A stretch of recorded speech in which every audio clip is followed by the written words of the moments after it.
Ito na mga ka-GMC, yung inaantay nyo at inaabangan na Mountain Peak Striker. Ayan, so ito, Mountain Peak Striker 3000 2024-25 model. So ano nga ba yung binago sa kanya, then specs? So umpisa natin, quick specs lang to. So Mountain Peak Striker natin is an alloy frame, alloy seat post, naka-integrated stem at drop bar. Ayan, naka Shimano Sora STI, alloy yung kanyang fork, alloy hub, seal bearing, alloy rim. Ayan, naka-chowyang yung kanyang gulong. Ayan, so 700 by 28C. Then ito ay naka 2x9 speed, naka Shimano Sora FDNRD. Then pro wheel ang crank niya 2x. Cassette type na po ito, 11 tooth. Check natin kung 11 to 32 teeth yung kanyang sprocket. So yan po yung Mountain Peak Striker natin 3000 road bike na naka Shimano Sora. Okay, amazing day mga ka-GMC. Ayan, so welcome back to my channel. Ito na yung inaantay at inaabangan ng lahat, yung Mountain Peak Striker na ilalabas ngayon 2024-25 model. Ayan, so hawak kamay na natin mga ka-GMC. So ano nga ba yung binago sa kanya? Yung spec, pyesa, forma. So ano nga ba yung mas maganda compare mo doon sa unang nilabas niya na Mountain Peak Striker. So umpisa na natin, bike check, Mountain Peak Striker 3000 2024-25 model. Pero bago ang lahat, please like and subscribe.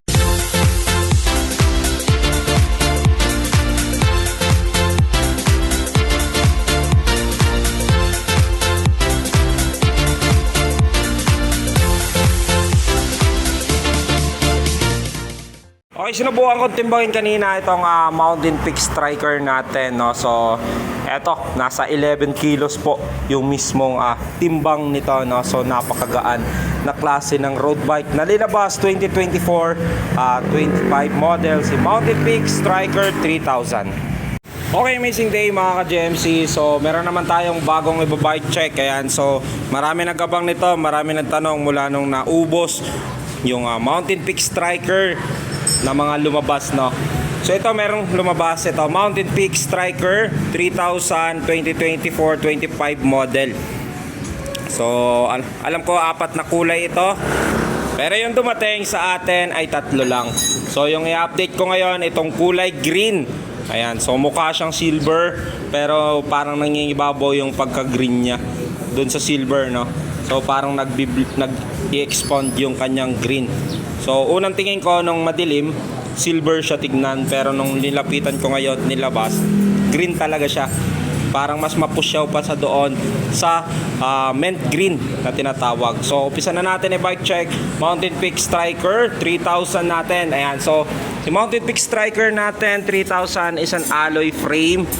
Ayan, then ito smooth weld yung mapapansin nyo sa kanyang frame. Then dito sa kanyang top tube nakalagay yung yan, super light.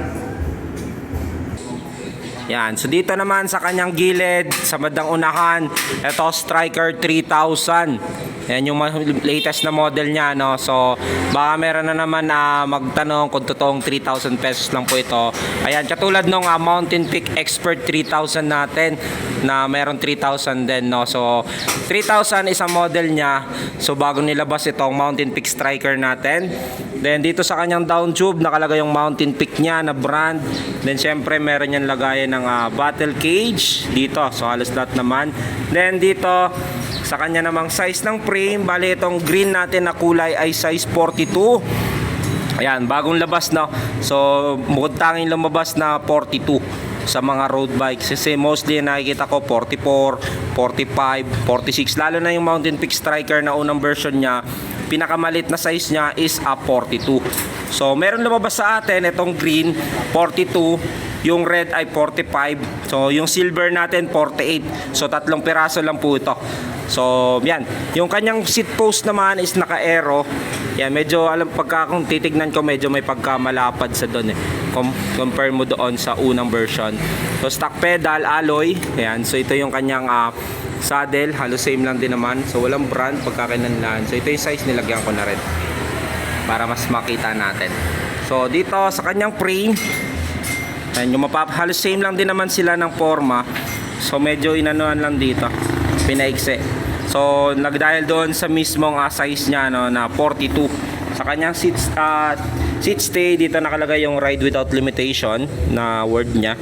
Then sa kanyang chain stay, ayan, so dito. Ayan, yung mapapansin nyo, internal na rin yan. So FDRD niya, so sa FD ay naka Shimano Zora. Yan, so latest na lalabas din, naka brace on yung kanyang FD. Yung brace on, so konektado yung frame niya, yung kabitan ng FD. Ayan, naka Shimano Zora po yan. So yung crank niya ay silvering yung kanyang bottom bracket. Sa crank niya Pro Wheel ang brand, alloy na rin po yan, 5234 pagkakalam ko. Dati na rin meron niya, may nakalagay ay wala. So 5234 yan mostly pag mga road bike. Naka 2x yan. So FD Zora. Sa crank naman, sa kanya namang RD is naka Shimano Zora din. Syempre konektado yan, dapat match po yan dito. Sa kanya namang hub, no, check natin yung hub niya. Ayan, solo ng brand, ayan, silvering, cassette type, 11 to 32 teeth yung kanyang sprocket. Ayan, so brand ng sprocket niya ay Sogik. Ayan, so sa kanya namang rim, yung titignan ko nasa 38 mm, no, mukha kasi siyang 40 pero 38 mm lang pala ito. Aerowick ang brand ng kanyang rim. Then yung gulong niya is a Chaoyang 700 by 28C. Then ito naka-press tab valve na. So dito naman tayo sa kanyang harapan, sa kanyang head tube. Yan, nakalagay dito yung mismong brand niya na Mountain Peak. Then tapered, no. So hindi ko lang sure kung anong mismong size nito ng kanyang head tube o yung headset. Wala kasi nakalagay. Yung iba kasi yung mga Mountain Peak may nakasulat dito, may sticker, pero dito wala. So wala pa akong idea kung anong size nito. Sa kanya namang fork, ayan yung forma, ayan yung logo ng Mountain Peak, no, yung bundok, tatlong bundok na letter M. So quick release yung kanyang hub, harap likod. Then dito yung binago dito, no, so sa kanyang bandang STI to drop bar. So ginawa na siyang integrated stem at drop bar. So dati meron niyang dadaanan dito ng kanyang FD, then RD, tsaka yung brake sa likod. Ngayon is internal na. Yan, so halos lumabas, no, Mountain Peak Expert 3000, yung Foxster FR 1800, 1600. Yan, so lahat yan ay naka-integrated stem at drop bar. So, sa bar tape naman niya, so malambot naman siya. Yan, STI yan, Shimano Zora. Yan, so cabling, so gaya na sabi ko is internal. So yung cabling niya wala kang makikita dyan. Yan yung pinakabinago sa kanya. So yung fork, yan, dito dumaan yung cable niya sa fork. Yan, so may butas yan dito. Papunta dito sa kanyang caliper sa harapan, so caliper yung brake. Then ito 160mm rotor. Natin 160 nga rotor disc, quick release.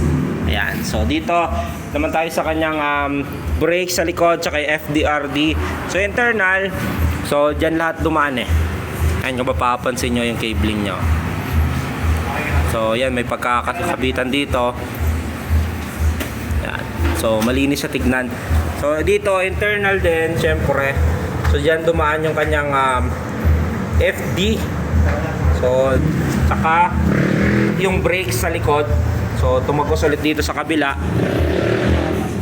Papunta doon sa caliper niya. Yung caliper niya pala ay naka single piston na cable lock weighted. So, wala namang hydraulic niyan. Except na lang kung papalitan mo tong caliper ng hydraulic. So, kung kayo magpapalit soon, suggest siguro yung dual piston. Mas maganda yon pagdating sa road bike at sa mga sa rotor disc.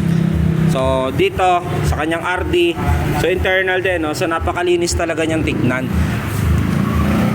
So yan na yung binago dito, yung forma ng frame, yung kulay, yung sizes.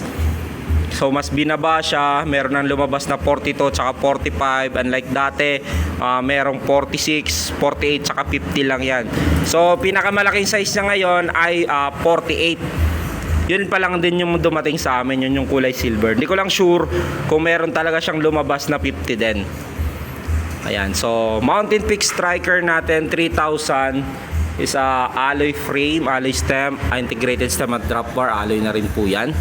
So alloy yung kanyang fork, alloy rim, alloy hub. Ito yung holes pala ng kanyang hub, no, is na 28 holes. I think pares lang din naman sila dun sa lumabas na Mountain Peak Striker natin.